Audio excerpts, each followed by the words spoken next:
Aux portes de la vallée de la Tête, dans la plaine du Soleil, vivent en cohabitation plusieurs espèces. Au cœur de leur habitat naturel, nous partons à la découverte de leur mode de vie.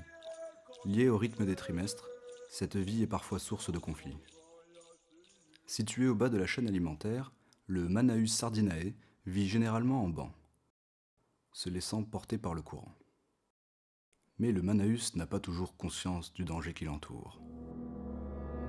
Leur existence menacée à l'approche de leur prédateur naturel, le banc se disperse pour sa survie. Non loin de là, à la surface, s'organise une autre espèce. Voici François, un individu robuste de 19 ans. C'est un Cineus animatus de la famille des Suricatus gratus. Cette espèce primitive, habituée à une vie nocturne, a néanmoins besoin d'une source de lumière spécifique pour évoluer. Dès le lever du jour, ils se mettent à gratter avec leurs petits crayons. Ils grattent de toute leur force. C'est là le prix de leur liberté. Aujourd'hui encore, nous n'avons pu observer la présence de mâles alpha dans les meutes. Le mystère de la reproduction reste donc entier. Cependant, nous avons pu remarquer trois catégories distinctes. Lorsque les plus jeunes tenteront d'imiter les anciens, les adultes partiront trouver de la nourriture. Les anciens, eux, se chargeront de surveiller la meute. Comme la plupart des espèces, après une longue matinée, le troupeau part en quête d'un point d'eau pour s'abreuver. Mais celui-ci est un piège. Un tel rassemblement de proies attire forcément les prédateurs. Le prédateur amorce sa course et prend en chasse le troupeau. Maintenant laissé à l'abandon, le roi des opportunistes va s'emparer du point d'eau.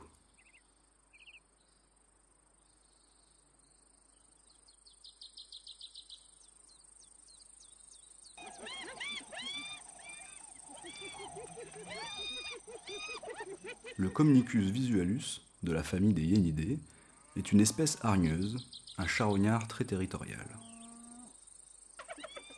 On observe une forte démographie de femelles, portant un soin tout particulier à leur pelage.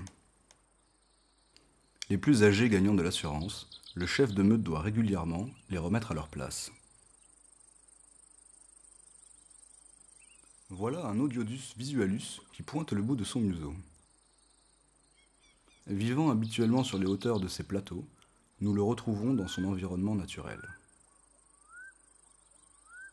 Les Odiodus peuvent avoir l'air lourd et lent, mais sont en réalité très agiles et se déplacent aisément entre les câbles.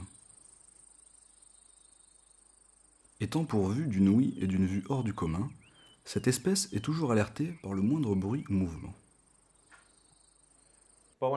Les marmottes subissent les changements météorologiques. En période hivernale, elles sortent très peu et se cachent dans leurs repères.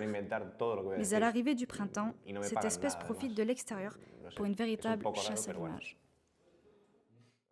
Bien que tout ce petit monde soit très différent, ils font preuve d'une cohabitation remarquable et exemplaire.